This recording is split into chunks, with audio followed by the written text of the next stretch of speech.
welcome back to Soap Floor, the official gathering place for newbies, novices, and OG diehard fans of the golden age of primetime. I'm your host, Jet, viewing and reviewing the soapiest fabulous primetime storylines of 1984. It is a Christmas extravaganza and not in July. So whether you're new to this or true to this, sit back and enjoy. Tell the kids it's time to play outside or outside. Tell baby no questions, suggestions, or concerns for the next 25 to 45 minutes. Everyone else in earshot, cool, quiet, or kicked out the only option because we are watching your stories. Ladies and gentlemen, boys and girls, this is Soap Floor.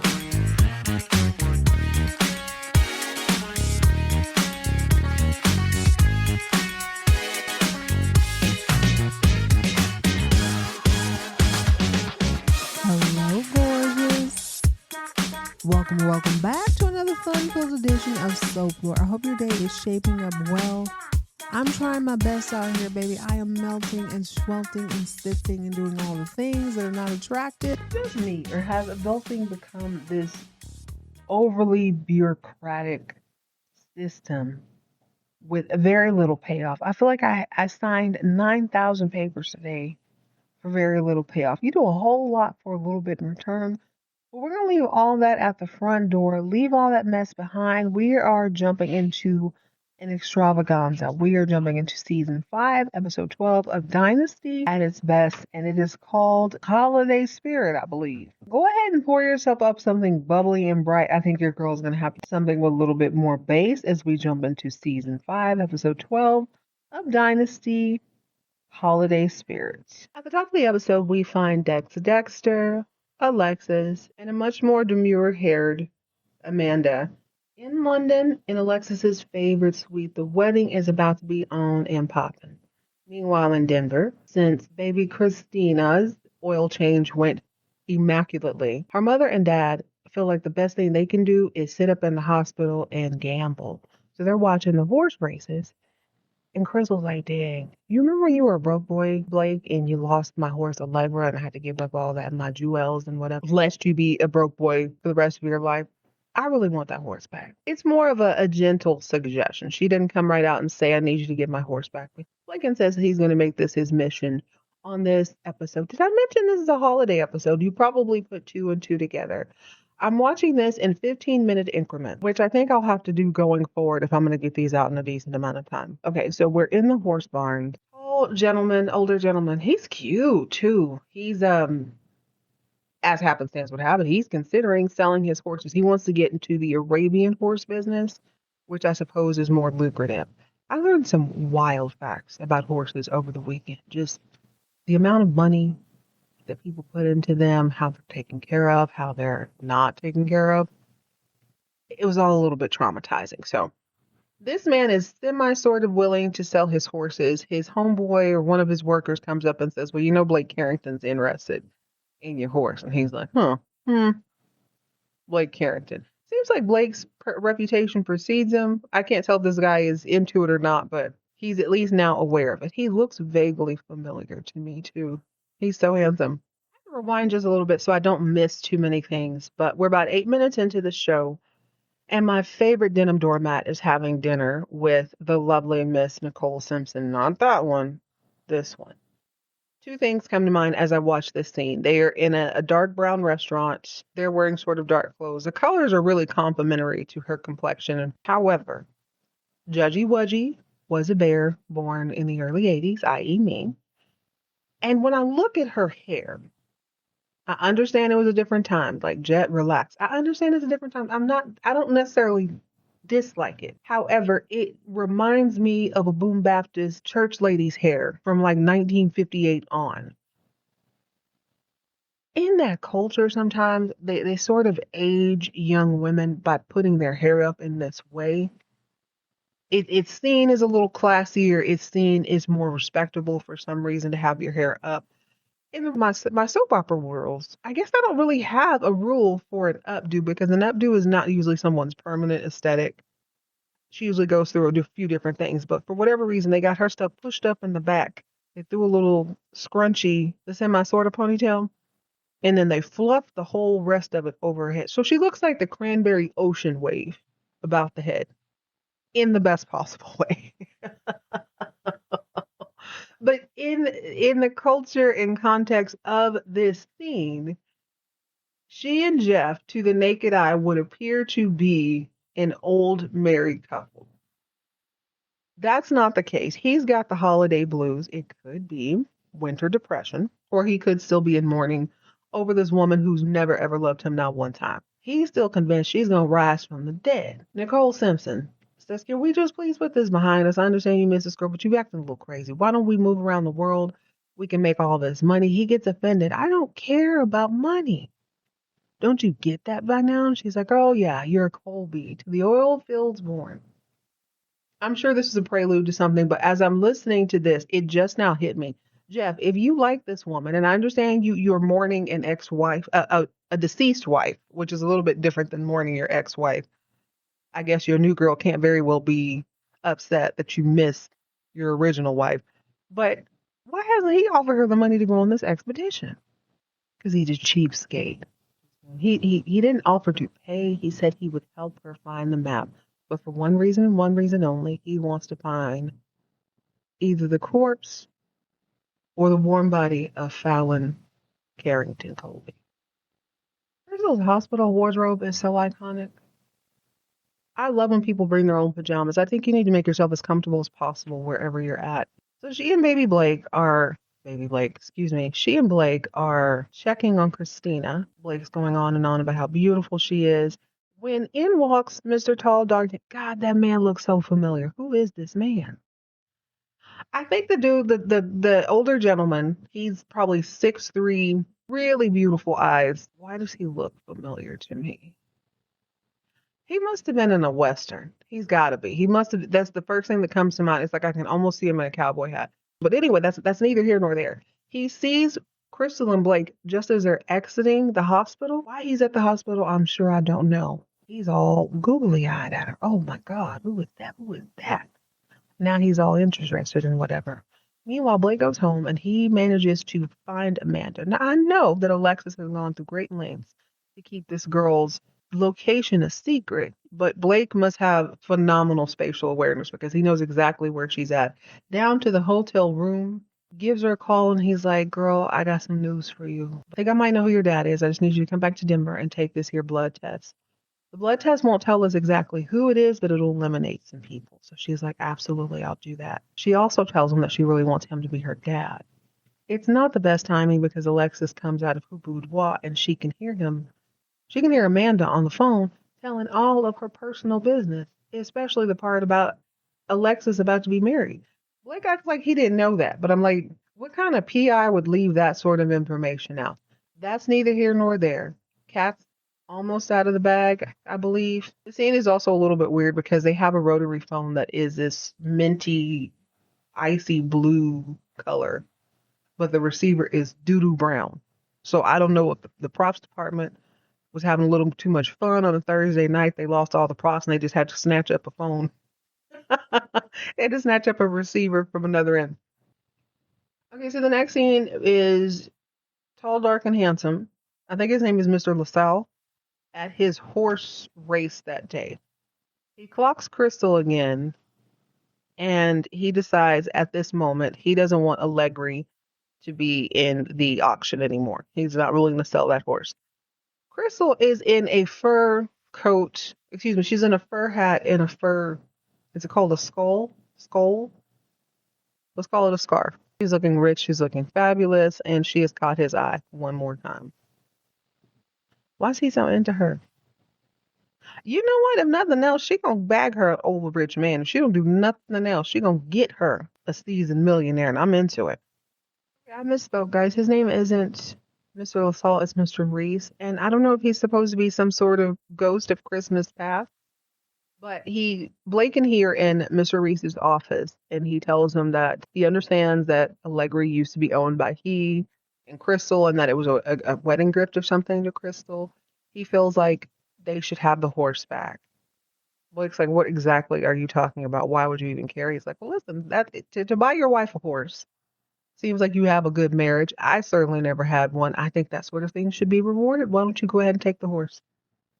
Blake is quite literally not one to look a gift horse in the mouth.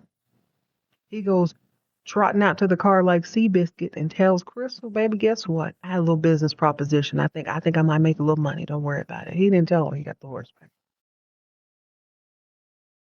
Naked eye, it would appear that Alexis Carrington Colby, soon to be Alexis Carrington Colby Dexter, is a little bit sloppy this episode, but that is not the case. She overheard the Doo Doo Brown telephone conversation between Blake and Amanda, and she has put a couple of things in place to ensure that Amanda stays exactly where she is, which is in London. Blake being on parole, I assume, keeps him from traveling over the pond to collect said girl for whatever blood test that needs to happen. But in the meantime, in between time, the bride to be needs to make sure that her daughter is as comfortable and complacent as possible. So she and Amanda have a little chatter, chit chit. She's once again apologizing for all of the trauma that she has brought to this young girl's life, which, I mean, rightfully so. You should definitely do that. Amanda seems receptive, but Amanda is sitting on her own secret. She banged Dexter in a chateau. No, what is it called? In a, not a chateau, a chalet in Ruidoso, right there in front of the fire. Alexis is funny because she says, baby girl, do you have someone you want to invite to the wedding? And Amanda says, no, unfortunately, I don't have a guy at the moment. Now, this is where the DNA test needs to come in because Alexa's like, now I need to check my blood and yours because we are a lot alike in a lot of ways, but that's where it ends, baby girl. I used to keep 2, 3, 4, 5 men on ice at all times. What you mean you ain't got no little side piece? She do. She does. But she can't say nothing. Or at least she had a one-off with a very particular side piece. That storyline it doesn't make sense. I understand we need some sort of conflict, but I just can't see them being attracted to each other unless we're to believe that Dexter is so obsessed with Alexis that Amanda would be a second in line. Yeah, no, I don't cheer for Fallon very often, but if I could, I would say Fallon is a much better representation of Alexis than Amanda. Alexis thinks so too. She don't say it like that, but she's like, I mean, me and Fallon used to keep a dude or two on the side. I don't know what you had going through. Amanda asked Dex. Oh, wait. Here's one little caveat. So the Alexis's plan to keep Amanda out of Denver is as follows. She's going to keep her in the hotel room. Dexter and Alexis are going to get married. They're going to go on a honeymoon for a couple of days. They're going to come back, and then the entire family, i.e., Amanda, Dex, and Alexis, are going to go to some tropical island. Amanda and I think this is mad weird. And Amanda speaks up and says, Mom, why would I go on a second honeymoon with you and your husband? Isn't that strange? Alexis says, no. It'd be weird to go on a honeymoon, but it's not weird to go on holiday, as our British friend peasants say. Amanda's like, okay, okay, I guess we're going on another journey. Amanda later confronts Dexter, like, God, how are you going to go through this marriage with what happened between you and I? He says, I'm not going to let one mistake keep me from the most important relationship of my life.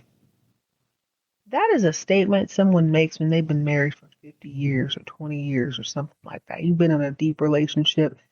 Long-lasting relationships go through that. There's no way around that. You're gonna go through some trial and tribulation. It may not be stepping out on each other, but it could be gambling. It could be being obsessed with work. It could just be being bored with each other for a few years. It's that sort of thing.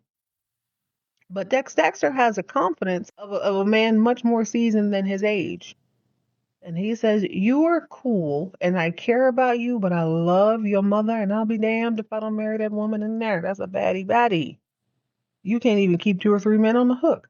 Amanda's such a pouty little brat. I'm not a fan, but I do want to shout out a super fan of Dynasty, Byron, for letting me know that this is in response to me believing that the actress who plays Amanda is not quite British. She reminds me of Maggie from The Walking Dead, where she's dual citizenship. So she's playing a woman in the South whose accent is very, very good. And I've learned that because here's a little fun fact.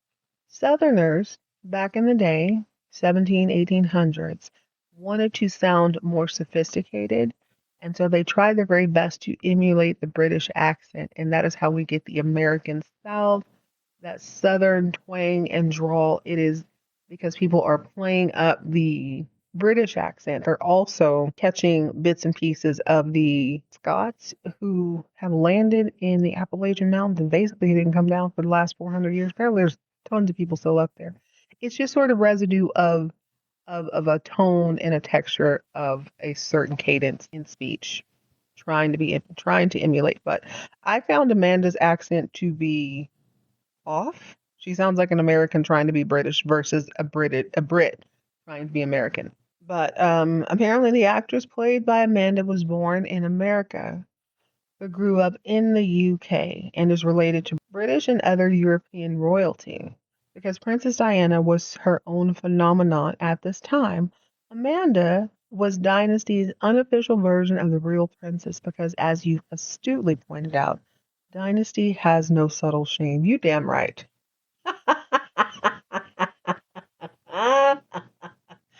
Dynasty don't give a damn. And I've kind of clocked that with, I still call this woman Tabitha. Her name is Rosalind, Amanda, and even Joan Collins.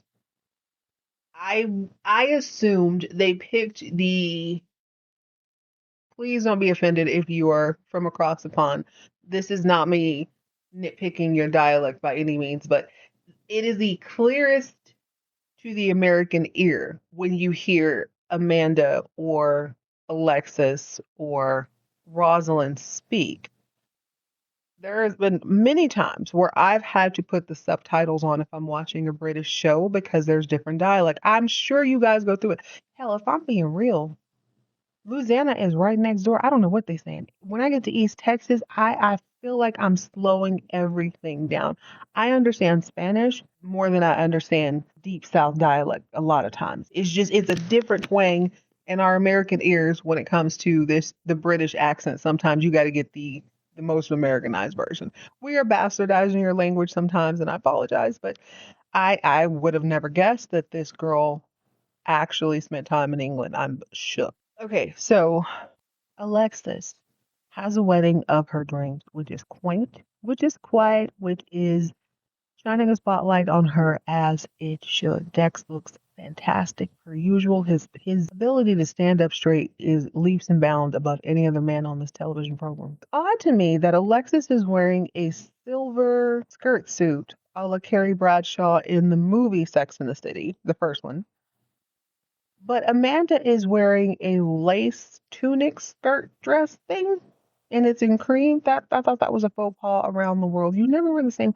Brides are supposed to wear cream or white. So what if this one wanted to look like a silver bullet can?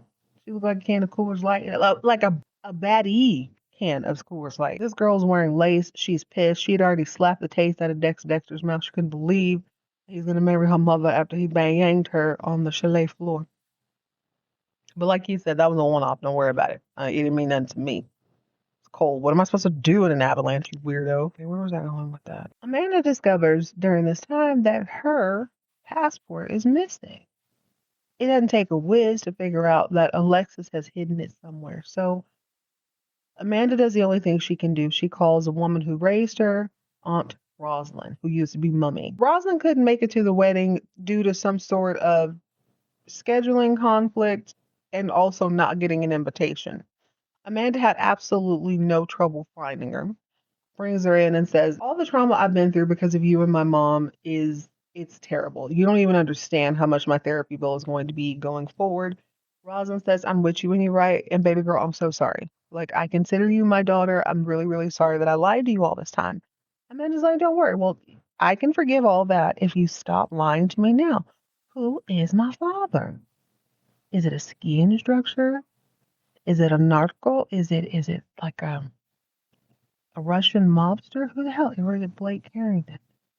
Rosalind only needs a little bit of tea, real tea, not even secrets. Real tea and a comfortable couch. She starts singing like a canary. Amanda plays it cool though. She chills on the couch until Dexter and Alexis Carrington Colby Dexter return from their very, very short honeymoon. Alexis has on all fur, so I'm assuming they went somewhere cold. And Amanda says, Dex, can you excuse us, please? And then she confronts her mother. Why did Rosalind just tell me my daddy was Blake Carrington? Alexis is appalled. She's like, didn't I threaten this wench? Didn't I tell her I would bury her ass? How dare you tell this girl my secret? Amanda is her mother's daughter in more ways than we can count, and she says, "Don't you dare, not for 1 minute, don't you dare think you're going to retaliate on my auntie, because if you do, I'm going to be a problem for the rest of your natural born fabulous life. If you even breathe at her wrong, I'm going to ruin your life."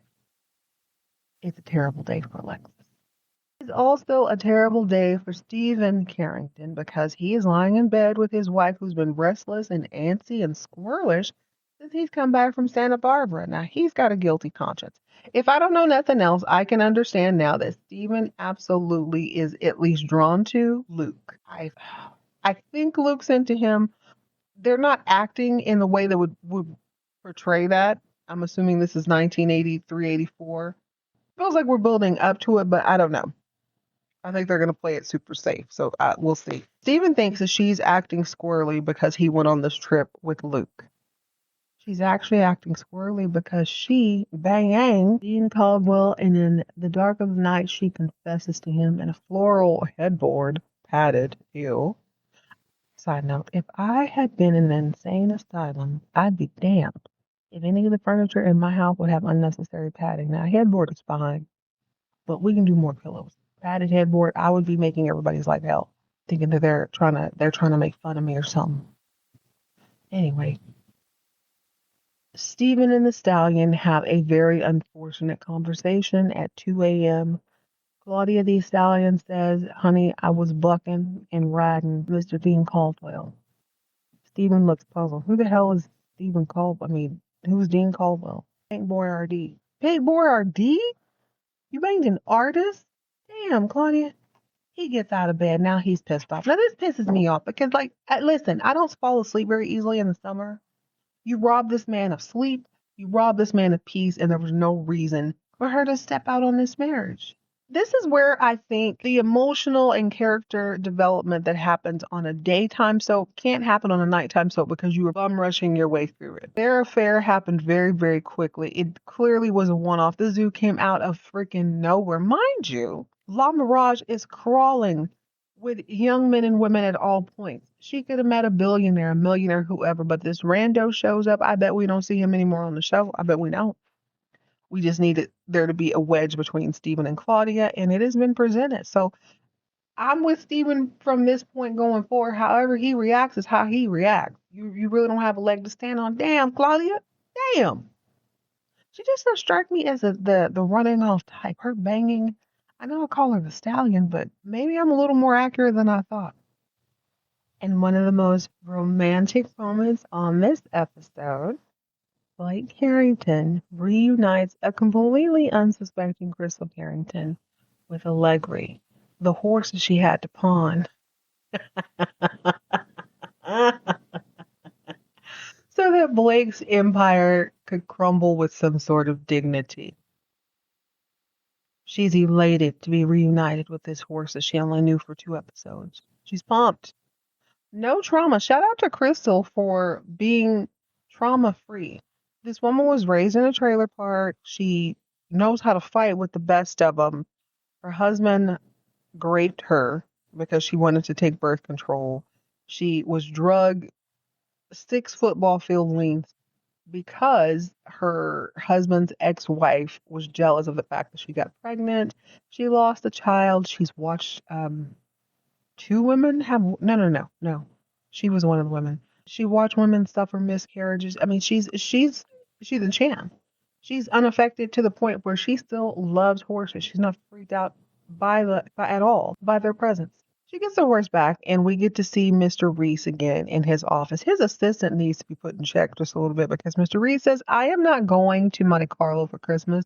Go ahead and cancel those plans." And his assistant says, "But sir, you're scheduled on the Alps. You're supposed to be skiing in Monte Carlo." I thought Monte Carlo was a beach. I'm going to look this up after the fact, and I'll correct myself later. But I mean, it's Europe, so I imagine it gets pretty cold at some point. It occurred to me, though, as he's saying this, like, you live in Denver, though. Can't you ski in Denver?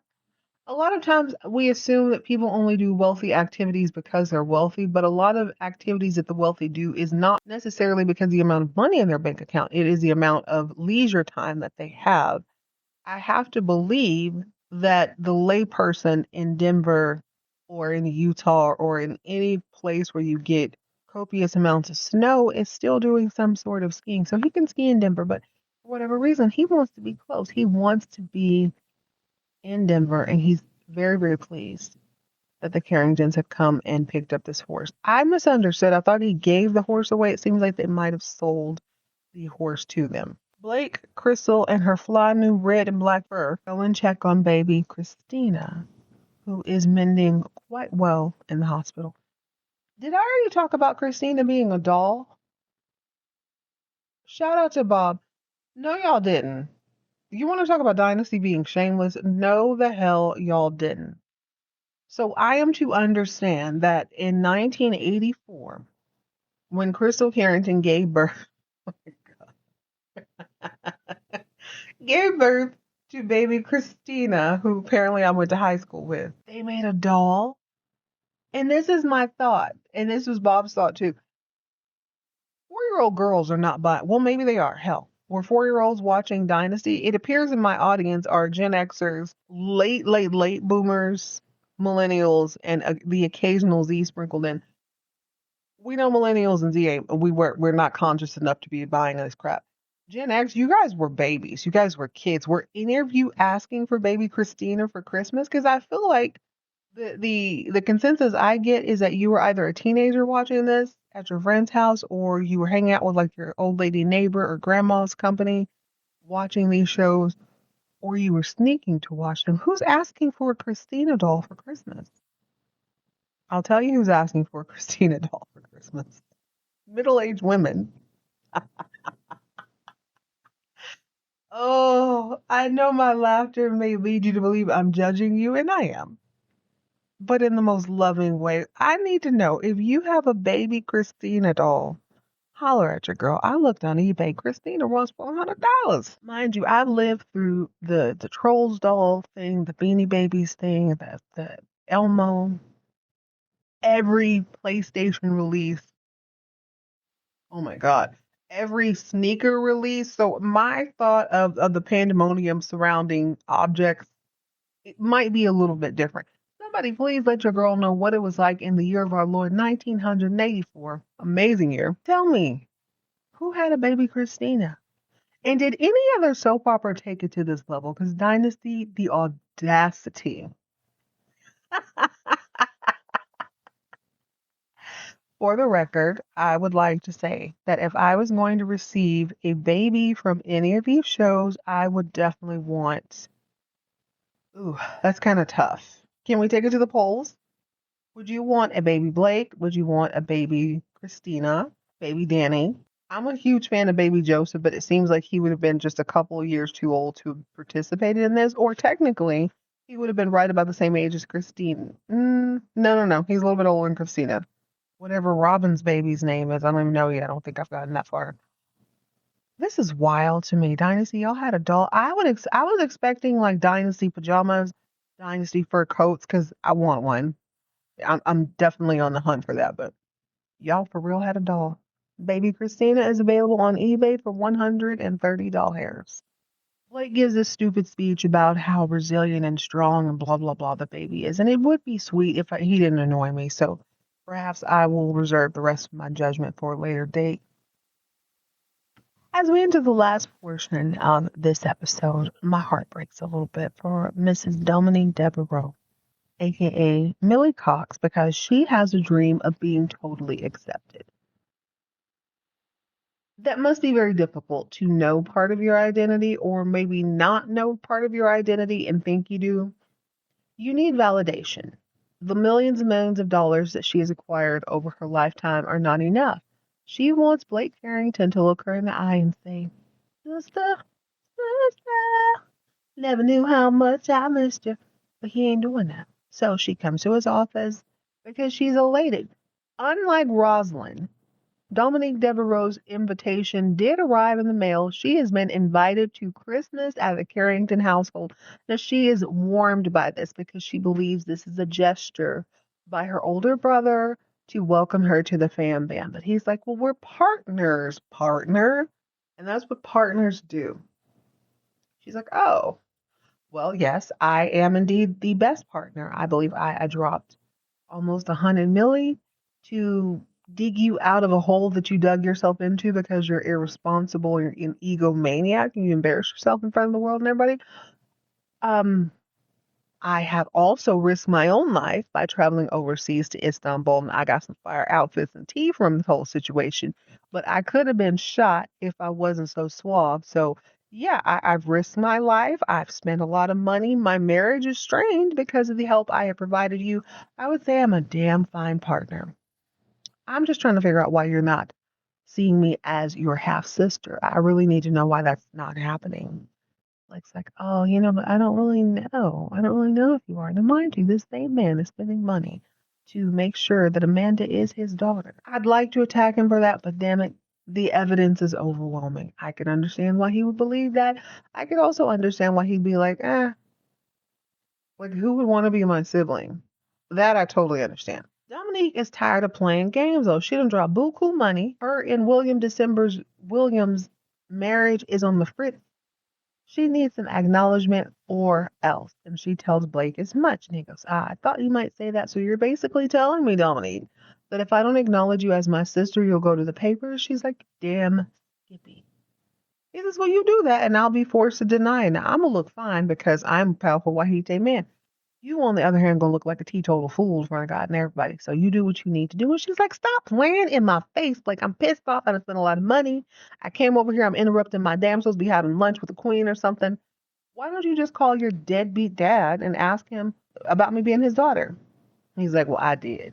I was already paying for a PI to locate my maybe the baby. And I found my daddy. And my daddy says he banged many hoes back in the day, but he never banged your mother.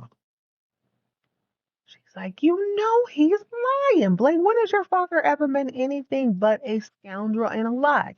Blake's like, be that as it may, his truth is very convenient to me, so I'm going to present it as a truth. And unfortunately, Dominique, you're not my sister, but you are a damn fine partner. Take this participation ribbon, and I hope it is good enough for you. She's like, you dirty bastard. It's nowhere near good enough for me. It is a little bit heartbreaking that she wants the approval so bad, but Dominique Devereaux does not strike me as a rollover. She does not strike me as a pushover, and we're only on episode 12, so I hope there is more to come. So, Fiends, my love, I need to go ahead and warn you, I'm a little bit on one, okay? The next scene is none other than Amanda Carrington, showing up in Denver to be like, Daddy, I'm so fond of you. I'm so glad you're my father. Forgive me for my accent. I won't do it again. And Blake's like, I knew it. When I first saw you, I said, oh my, that's my dream. That's my dream. I needed a dream to make me rich and piss Dominique off. Yeah. But again, I can understand why believing your ex-wife who ran out on you suddenly has a daughter. The math is mathing. I can understand why he believes that, but he's like, from the moment I saw you, I knew you were my daughter. I knew it. I knew it. He really loves his daughters. He don't give a damn about them sons. I feel real bad for Adam and Steven. But it's a kick in the gut to Dominique. But I understand. Here's my thing. I look at it like this. No, he's not going to claim his black sister. He's just not. There's going to have to be some overwhelming proof. But that's also his dad's actions and not his own. So I can't really speak on what somebody else did, but I can speak very vividly on what I did. I know I was with my wife. I know we had relations all the time. She happens to be pregnant. The math is mathing. You're one of two people's kid. We got the same blood type, probably. I'm assuming they're going to do a test. They didn't really do this episode, but yeah. So there's this happy-go-lucky moment. Oh, you're my daughter. Oh, you're my father. You know who's not the mother or the father? Claudia the Stallion. And she is trying her best to remind Steven that his real baby mama is a trailer trash Instagram model who is verbally abusive and just kind of a crappy parent. Claudia is a good mother. And yes, she bangs the artsy types from time to time. but I'm a good mother to baby Danny. I've been his mama. So she's reading him A Christmas Story and she's putting the vigor and effort in it. She's trying to win a freaking scholarship or something. She is putting in so much effort. You could see the perspiration on her brow. Steven comes in and he's like, Claudia, I would like to read this book to my son. Okay, now I know, not even 10 minutes ago, I claimed to be on Steven's side. However, that's a low blow, Stevie. She's still a good mother. Yes, she stepped out on you. You can call her all kind of hoes and whatever. But she's still a good mother. She escorts herself from the room. They continue to read Baby Danny Christmas stuff. For this to be a Christmas episode, the holiday cheer is very much lacking. I know I just spoke on the wealthy people having wealthy activities because they have time and they have the privilege of being leisurely for extended periods of time. They also have the privilege of supporting people less fortunate. And on this episode of Dynasty, we're going to support a bunch of poor kids who are going to come in and Christmas carol in the house. So all of the staff who would much rather be at home with their families has to stand around and smile like, oh my gosh, this is so wonderful. Kids singing out of key. This is fire. The Carringtons are watching on so that baby Blake and baby Danny know what poor people sound like when they say. Now, usually that's a good thing. On this episode, it's not. They're like, deck the halls with boughs of holly, fa la la la la la la la la. Gotta sing this so I'm jolly, la la la la la la la la. I need money, not attention, fa la la la la la la la. This is just a tax write-off for Blake and his broke companions here. The children sing okayly. The wait staff is like, cute. Santa Claus comes from upstairs. He didn't even crawl out of the fireplace. What the hell? Could we not have made this production a bit more realistic for the children? That's not the matter. This isn't a kids show, and I respect that. We're here for the fashion. We're here for the drama, and they did not disappoint.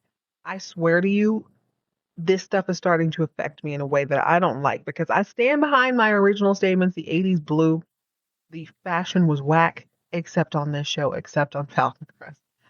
My God, today, Claudia is in oh my God, I'm so excited. Claudia is in a snake skin suit. How have I lived as long as I've lived? I've never seen a snake skin suit. This is fire. Baby, it is gray. She got on like a silk cami and it's cut low so her tatas or tataing. She got on her regular pearls or whatever, but then she got on a snakeskin pants, snakeskin jacket with shoulder pads. It is fire.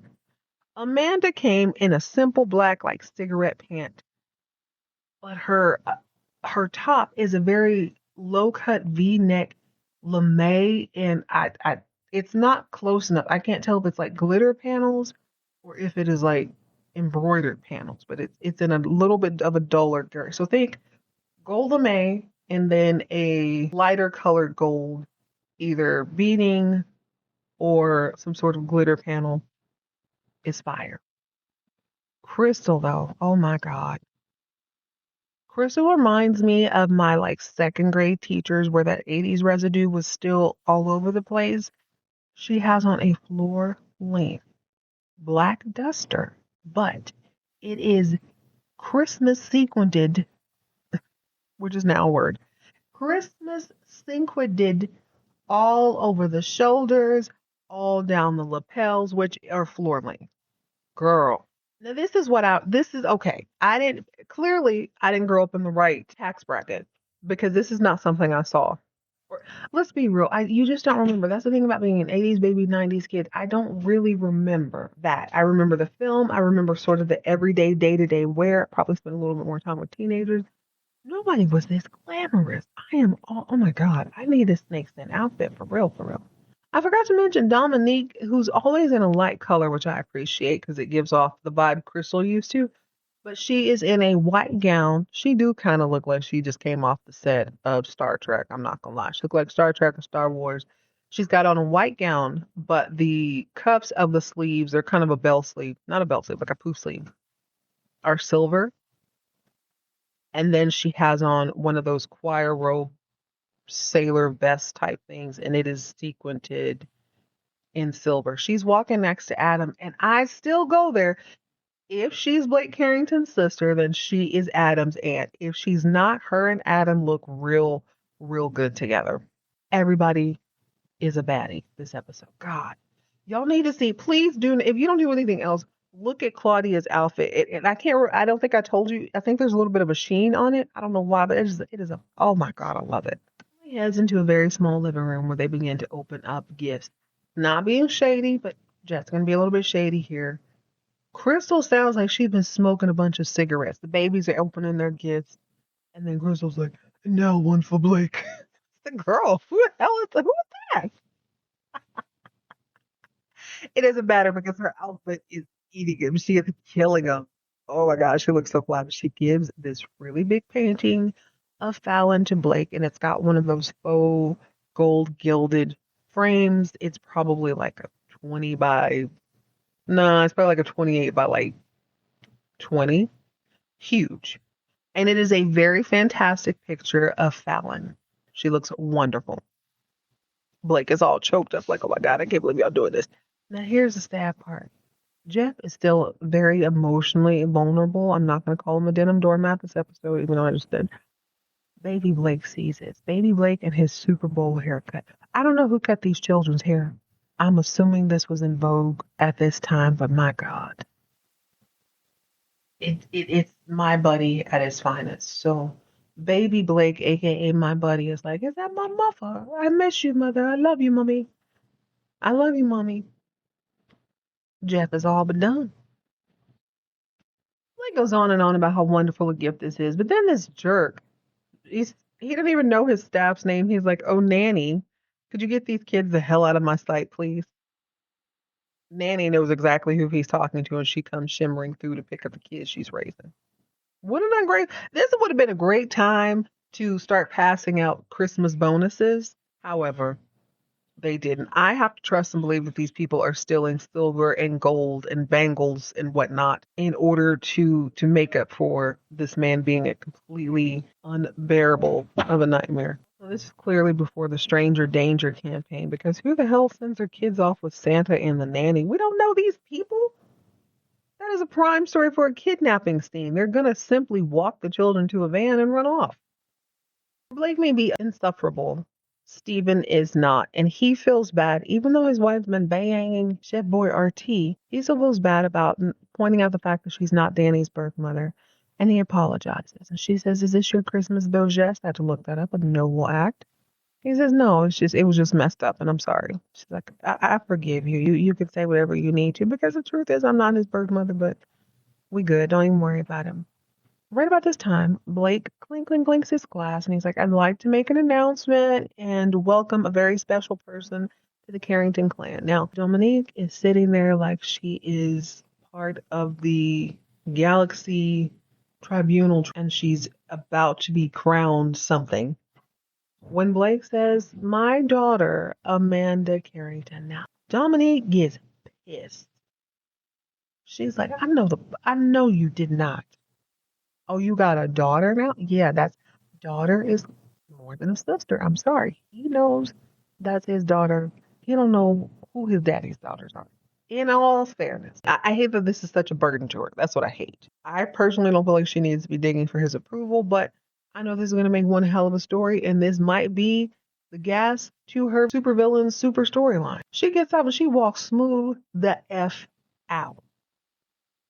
Now you can hear, the funniest part of the scene is you can hear Steven and Adam grumbling. They're doing like, oh, that's my sister. I didn't know it was my sister. That's crazy. That's your sister. Oh, that's my sister. Damn, what's wrong with Dominique? What's wrong with Dominique? Dominique leaving out. Damn, that's crazy. That's crazy.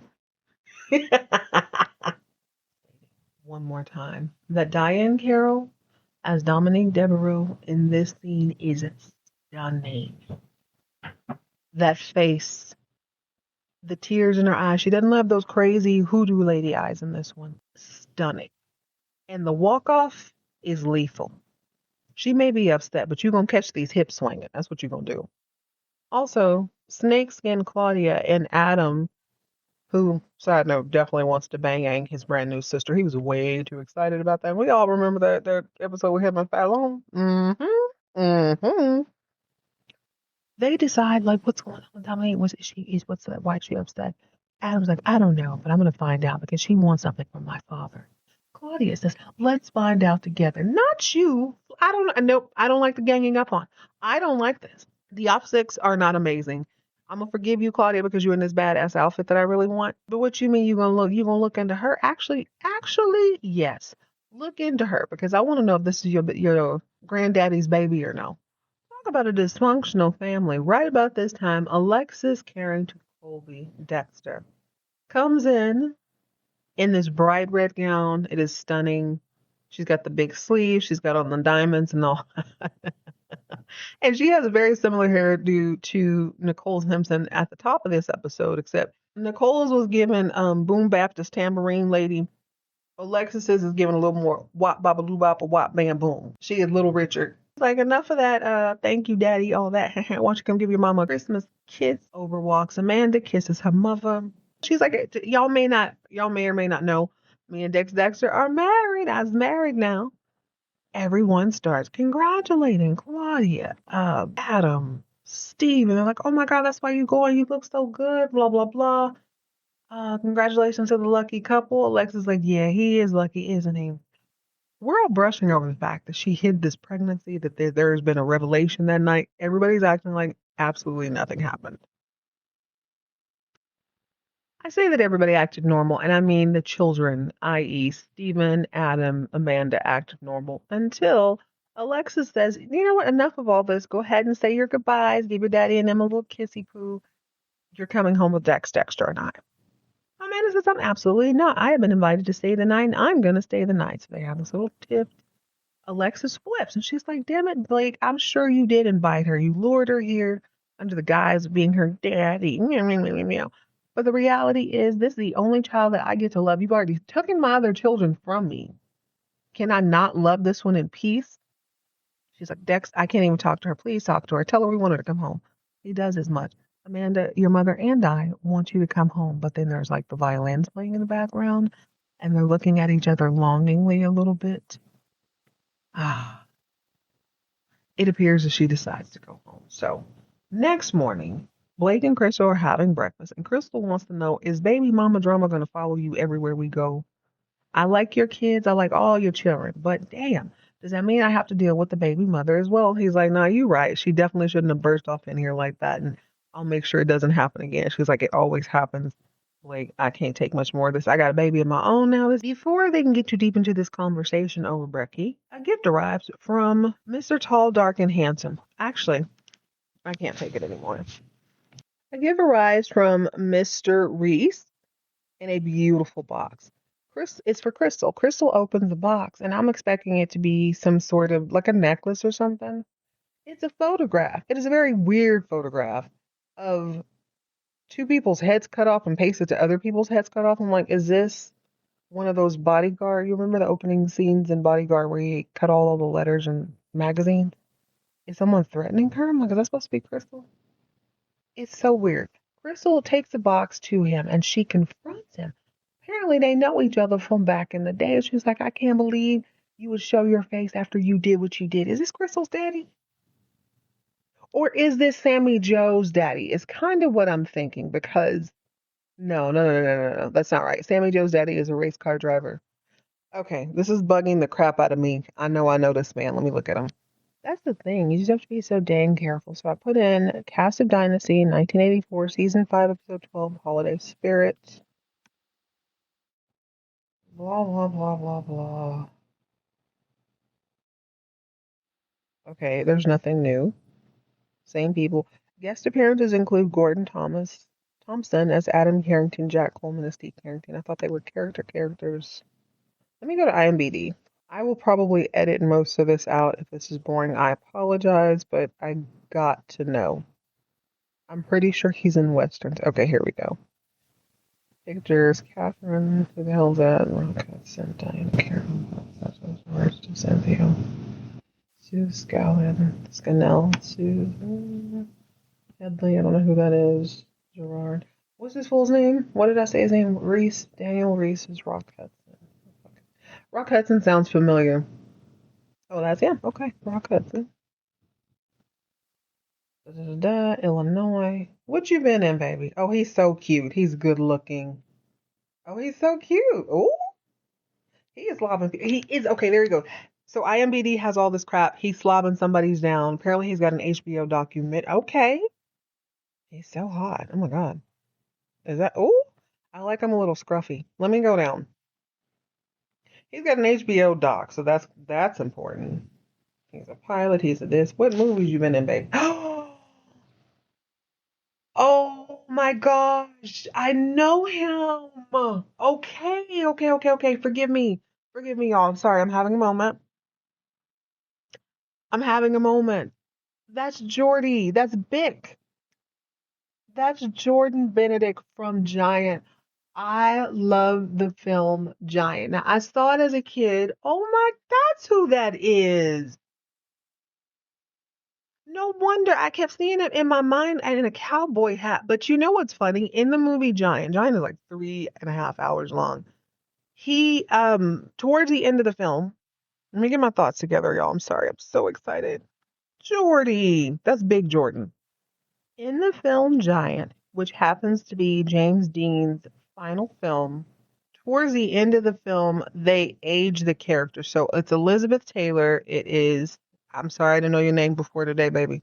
Is Jordan, aka Big Jordan, and then there's Little Jordy. Let me actually see who the hell plays him, because that's kind of blurry in my mind. The kid with red hair, I remember thinking he was way shorter than his dad. Seemed a little off. Guess he got his mother's height. Anyway, they aged them. So at the beginning of the film, I guess it starts around circa 1910. It goes to about 1950 something. You are watching the Benedicts, which is this cattle family in Texas. They own like 500,000 acres in West Texas. And then you run into this kid who, embarrassingly enough, I should have remembered this a little stronger. His name is Jet. I remember I remember James Dean's name is Jet, and I can't remember his last name, but in the film, it's basically about who is going to be the next giant. Cattle was giant in the olden days, and then quote unquote the more modern days, oil is starting to take over. It's a very similar storyline to that of Yellow Rose, where cattle and oil don't really know how to coexist, but the truth is one wants to be over the other. But in the film, I loved him. That's why I kept seeing him in a cowboy hat. In my mind, he was in like some westerns. I assumed I watched him with my grandma at some point. And I think for a split second, I thought he was Dick Van Dyke. No, that's not him. That is mother-loving Jordan Benedict, a.k.a. Bick, a.k.a. Big Jordan. Such a good film. If you got 3.5 hours to spare, I watched that recently too. I want to say I probably watched it about 4 months ago. And it held up. They're starting to, I guess there's a musical, and I remember seeing the signs for the musical, and I thought, how the hell are you going to make Giant a musical? But we watched it in elementary because we grew up in West Texas, and our teacher really wanted us to see the different sorts of film. I think we watched Lonesome Dove too, but it was the first time I saw a movie that was very, very accurate about the landscape in which I lived in. I believe they shot it in Marfa. If I recall right, James Dean died maybe a week after production. He died very, very quickly to the point where a lot of his voiceover work or the dubbing that they had to do, whether they were editing the film, had to be done by another actor because he is dead. I also remember my teacher, shout out to Mr. Kippen, telling us that James Dean was a weird method actor. Think like Jared Leto. And he had gotten drunk during one of the last scenes. There's a scene where he's being presented with an award. It seems like it's his own award show that he set up, but he is belligerently like fall out, pass out drunk, and in real life he was really that drunk. Then he goes on and he dies like a week or two after that. Crazy. I can't believe y'all got Jordy Bick. It is so refreshing to see him aged, because the reality is that James Dean didn't get to age, but he did. And he looks so much better IRL than the makeup they put on him there. I can't believe that's him. I love him. Oh, this is nice. Come on, Dynasty. There they go. They do something embarrassing and then they flip it around for me. All right, guys, that's it. That's all. Join me for the next episode of Soap Lore, where we dive back into the golden age of prime time. In the meantime, in between time, hit the DNA test. Happy get the DNA test, put some locks on your doors. You can't have your baby mama crashing every holiday, Christmas, birthday going forward. And you know she will. Stay hydrated, stay moisturized, mind your own business, and keep all of your drama on